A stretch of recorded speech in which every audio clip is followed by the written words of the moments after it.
préfère que quelqu'un vienne s'adresser à moi, même de manière violente, brutale, moi je l'accueille d'une manière positive et qui change d'idée, plutôt que la personne elle rumine de son côté ses idées, ses opinions, etc. et que de son côté en fait elle crée quelque chose de négatif.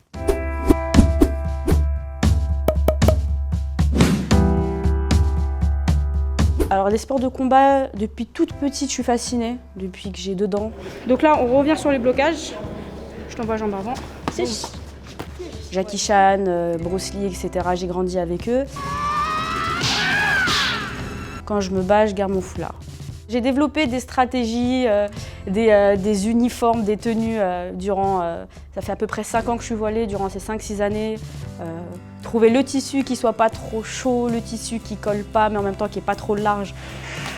Dans les salles de sport que je fréquente, en fait, il y a toujours 2 réactions. Déjà, je vais parler de la réaction de la salle dans laquelle je suis depuis 8 ans. Quand je suis arrivée voilée, en fait, c'est comme si j'étais arrivée non voilée. En fait, on se connaît depuis tellement longtemps, il y a tellement un rapport de confiance, etc. que voilà, ça n'a rien changé du tout. Par contre, dans les salles, quand on me voit arriver, il y a toujours de la curiosité. Je me demande ce que ça donne, une voilée qui fait de la boxe, etc. C'est ce que je lis à travers le regard, etc. Mais jusqu'à maintenant, j'ai jamais ressenti une animosité, une hostilité vis-à-vis de mon voile quand je rentrais dans les salles de boxe. Comme je suis quelqu'un d'avenant, de souriant, il n'y a jamais eu de souci. En fait, tout s'est toujours bien déroulé. Par contre, effectivement, dans certaines fédérations, on ne peut pas participer aux compétitions si on est voilé. Et il s'avère que l'une de mes élèves, elle était voilée, elle a gagné son combat contre son adversaire. Et le coach de son adversaire est venu se plaindre et réclamer en gros la disqualification de mon élève parce qu'elle était voilée. Être sur un tatami, sur un ring, c'est quelque chose de très violent. Et c'est surtout quelque chose de très violent parce qu'on s'expose.